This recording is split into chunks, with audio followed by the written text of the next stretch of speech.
Hello everybody, welcome you all on YouTube channel English by Rakesh Shekhar.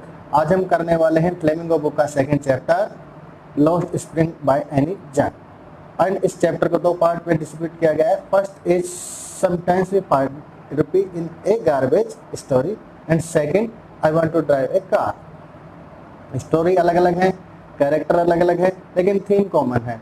पहली theme है poverty, second theme है childhood. Poverty यानी कि ये जिन बच्चों की कहानी है वो बहुत ज़्यादा गरीब हैं या बहुत ज़्यादा पॉवर्टी स्ट्रिकन है। And second is child labour. Child labour का मतलब बाल मजदूरी, उनका मतलब जिन बच्चों से बाल मजदूरी करवाई जाती। अगर हम इस चैप्टर के टाइटल को देखेंगे लॉस्ट स्प्रिंग, जैसे क्या समझ में आता है? स्प्रिंग कहते हैं ह्यूमन लाइफ में चाइल्डहुड को। अब चाइल्डहुड एक ऐसा टाइम आता है जब बच्चा नई नई चीज़ें देखता है, सीखता है, अपने पेरेंट्स को खेलते हैं, उनके साथ मज़े करते हैं। ठीक उसी तरह जब स्प्रिंग सीजन में नए नए फ्लावर्स आते हैं, दे ब्लॉसम, दे ब्लूम। लेकिन जब इन छोटे छोटे बच्चों को इतनी छोटी उम्र में मजदूरी करनी पड़ती है, they are forced to do child labour, तो उनका बचपन उनसे छिन जाता है। इसीलिए इस चैप्टर का नाम है Lost Spring, as in lost childhood. First story that is sometimes I find a rupee in garbage. एक ऐसे लड़के की कहानी है जो कि एक रेड पिकर है, यानी कि वो कूड़े में से, कचरे में से या फिर गार्बेज में से उसकी जरूरत की चीजें ढूंढता रहता है। ऑथर जब साहिब से पूछती है कि तुम कुछ और क्यों नहीं करते, तो साहिब कहता है कि मेरे पास और कुछ करने के लिए कुछ है ही नहीं, मैं रेड पिकिंग करता हूँ। तो ऑथर उसे कहती है कि तुम स्कूल क्यों नहीं जाते? तो साहिब कहता है कि मैं स्कूल कैसे जाऊँ, मेरे नेबरहुड में आसपास कोई स्कूल नहीं है। तो ऑथर कहती है अगर मैं स्कूल खोलूँ तो क्या तुम आओगे? तो साहिब कहता है कि हाँ हाँ बिल्कुल जरूर आऊंगा। और ये कहकर ऑथर वहां से चली जाती है। थोड़े दिन बाद जब ऑथर वापस आती है तो साहिब उन्हें देखता है और फटाफट से उनकी तरफ भाग कर जाता है और उनसे पूछता है कि आपका स्कूल तैयार हो गया? तो ऑथर को ये बात सुनकर बहुत ज्यादा बुरा लगता है। उन्हें गिल्टी लगता है कि उन्होंने एक ऐसा प्रॉमिस क्यों किया जो वो कभी पूरा नहीं करने वाली थी, स्कूल नहीं बनाने वाली थी। लेकिन उन्हें ये बात भी रियलाइज होती है कि मेरे जात से कई लोग इनसे प्रोमिस करते रहते हैं। तो फिर वो साहिब से पूछती है कि तुम्हारा नाम क्या है? वो बताता है कि मेरा नाम है साहिब ए आलम।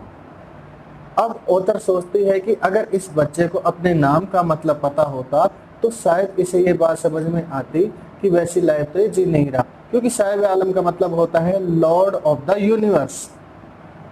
अब ऑथर देखती है कि शायद जैसे बहुत सारे बच्चे दिन में आते हैं, इधर उधर रैग पिकिंग करते हैं और शाम को गुम हो जाते हैं, इधर उधर अपने घर में यानी वापस चले जाते हैं, दिखते नहीं हैं।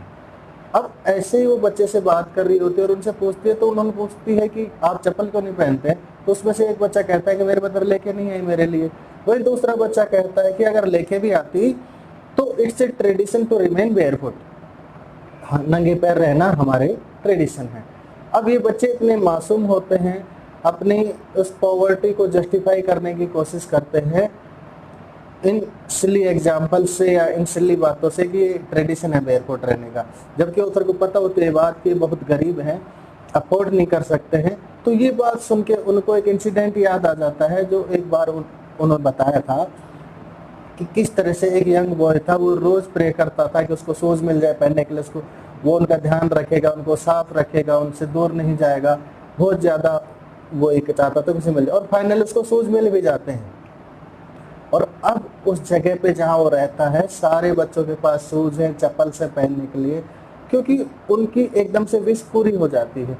लेकिन ये बच्चे जो इतने गरीब हैं, इनके पास स्कूल नहीं है, ना ये खुद खरीद सकते हैं, ना इनको कोई खरीद कर देने वाला है, ये अभी भी बेरफुट रहते हैं। ये बात सोच करके वो थोड़ा बुरा फील करती है। अब साहिब के बारे में बताती हैं कि साहिब ओरिजिनली ढाका से है, लेकिन ढाका में जो उनका घर था जहाँ पर वो खेती वगैरह करते थे, इतनी तेज स्टॉर्म्स आए कि सारी फसलें खराब हो गई। एंड देन दे डिसाइडेड कि वो दिल्ली में शिफ्ट होंगे in the search of some new job, या फिर कोई काम शुरू करने के लिए। अब वो सीमापुरी में आकर रहने लग जाते हैं। अब इन सब के लिए कि फूड इतना ज़्यादा इम्पोर्टेंट रहता है कि इनके पास राशन कार्ड है। राशन कार्ड आइडेंटिटी के लिए नहीं है, बल्कि राशन कार्ड इसलिए ताकि वो अश्योर हो जाए कि उनको 2 वक्त की रोटी मिलेगी, क्योंकि फूड जो है वो बहुत इम्पोर्टेंट होता है। अब वो बताती है कि गार्बेज का मतलब जो एडल्ट जो हैं फैमिली में उनके लिए अलग होता है, बच्चों के लिए अलग होता है। जैसे कि इस चैप्टर का नाम है sometimes I find a rupee in garbage. Red picking करना एक ट्रेजर हंट की तरह है, क्योंकि कहीं ना कहीं इनको कुछ ना कुछ मिल जाता है, नई चीज मिल जाती है, डिस्कवर हो जाती है। They are searching for gold. Gold यहाँ पर इनके लिए है garbage. And second is in adult के लिए यानी कि इनकी फैमिलीज के लिए इसका डिफरेंट मीन है। It's a mean for their survival. इनसे इनकी रोजी रोटी चलती है। So garbage to them is gold, यानी कि सोने जितना कीमती है, क्योंकि ये इनकी रोजी रोटी है। So means of survival for parents and for the parents is different. So कुछ दिन बाद जब इनका मौसम आता है, ऑथर देखती है साहिब को, तो साहिब पूरा बदल चुका होता है। उसके चेहरे पर केयर फ्री लुक नहीं रहता। एंड उसके पास एक प्लास्टिक बैग था जो शोल्डर्स पे स्टील कैनिस्टर था, जो बहुत ज्यादा भारी था compare then the plastic bag. अब साहब अपना मास्टर नहीं है, अब वो किसी और के लिए काम करने लग गया है। वो he works at A road side tea stall, जहाँ पर उसको रुपीस दिए जाते हैं और खाना भी दिया जाता है।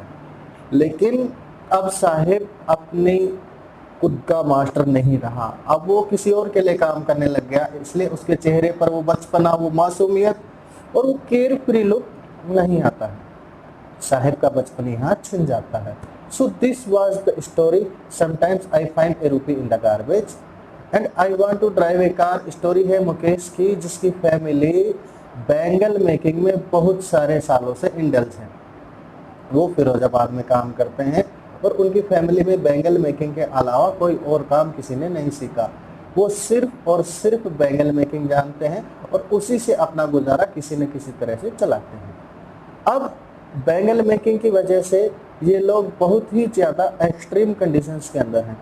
अब मुकेश का जो घर है वो बहुत ही ज़्यादा टेम्पर्ड है, यानी बहुत ही ज़्यादा डिम घर है, इसमें लाइट नहीं है, धुंधलापन है। अब क्योंकि पूरी फैमिली बैंगल मेकिंग में प्रोफेशन ही जानती हैं और कई पीढ़ियों से करती आ रही है, तो मुकेश जिन हालातों में काम करता है, जिन कंडीशंस में काम करता है, बहुत ही सीवियर है, खराब है, क्योंकि इतनी डार्कनेस में काम करता है। और उसकी फैमिली में बहुत सारे ऐसे लोग हैं जो बचपन से ही इस काम में करते हैं और जब वो बड़े हुए तब तक उनकी आईसाइट खराब हो गई, क्योंकि इतनी डार्कनेस में उन्होंने काम किया है। इनफैक्ट उनकी आंखें बिल्कुल ही एडजस्टेड नहीं है better then in the light. तो बहुत एक्सट्रीम कंडीशंस में वो काम करते हैं। अब जब ऑथर मुकेश की फैमिली से बात करती हैं, तो उनकी ग्रैंडमदर से बात करती हैं, तो कहती हैं कि हमारा कर्म है, इट इज़ डेस्टिनी कि हम यही काम करें और ये गॉड गिवन थिंग है जो हम चेंज नहीं कर सकते। अब क्योंकि ये थोड़े पिछड़े हुए लोग हैं, तो इनका मानना है कि जिस काम में वो हमेशा से चलते आए हैं उन्हें उसी काम के लिए बनाया गया है, यानी कि ये काम जो है भगवान ने उनके लिए डिसाइड किया है और इसके अलावा वो कोई काम नहीं करेंगे। और वहीं बगल में साइड में एक छोटी सी लड़की होती है जिसका नाम होता है सविता। वो भी उस बैंगल मेकिंग प्रोसेस को देखती है क्योंकि उसको भी वही करना है। तो ऑथर कहती है कि वो रियलाइज नहीं कर पाती है कि जब वो बड़ी हो जाएगी तो ये बैंगल्स कितना ज़्यादा उनके लिए इम्पोर्टेंट रोल प्ले करेंगी जब उसकी शादी होगी, क्योंकि it's a part of life. अब जब ऑथर के घर के बड़े लोगों से बात करती है तो उनमें से एक बोलती है कि मुझे सिर्फ बैंगल मेकिंग पता है और मुझे इसके अलावा कुछ नहीं पता है, और मैंने इतने सालों में अपनी फैमिली के लिए एक घर बना दिया है। ऑथर जब इस बात को सुनती है तो उनको ये बात रियलाइज होती है कि इन लोगों के लिए कितनी बड़ी बात है घर बनाना।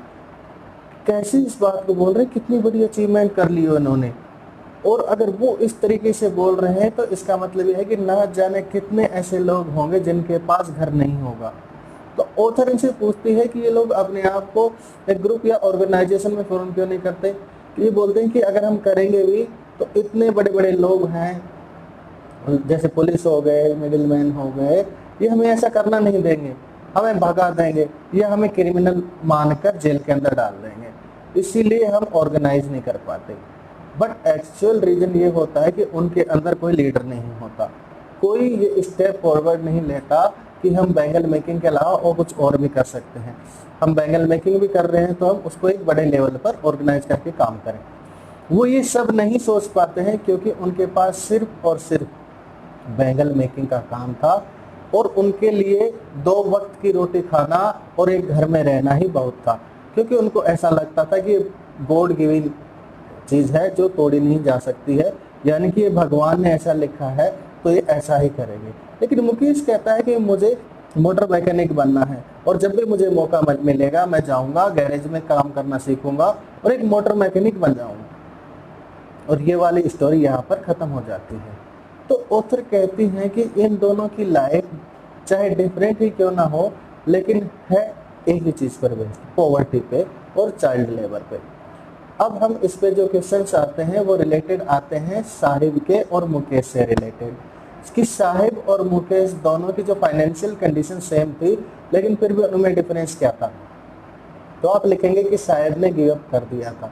साहिब को ऐसा लगता था कि उसको अब फाइनली टी स्टॉल में जॉब मिल गई है, तो अब वो अपने सपने पूरे नहीं कर पाएगा।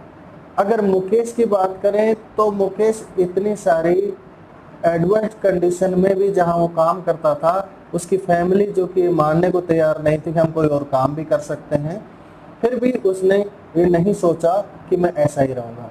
उसका फिर भी आंखों में सपने थे कि मुझे मोटर मैकेनिक बनना है। अब नेक्स्ट इंपॉर्टेंट क्वेश्चन आता है कि गार्बेज क्या मतलब क्या होता है, कि साहिब के लिए गार्बेज का मतलब क्या था, उसकी फैमिली के लिए क्या मतलब था। कि जहां एक तरफ बच्चों के लिए ट्रेजर हंट की तरह था गार्बेज, जहां से वो कुछ ना कुछ ढूंढ कर लाते थे, कभी कभी 10 रुपए भी मिल जाते थे उनको गार्बेज में, वहीं दूसरी तरफ साहिब की फैमिली में गार्बेज गोल्ड की तरह था। मतलब इतना कीमती था क्योंकि उसी से उनका जीवन चलता था, वो सरवाइव करते। तो ये तो था ये चैप्टर। और for the story lost spring by Anees Jain, keep practising, keep learning till the next video. Thank you very much.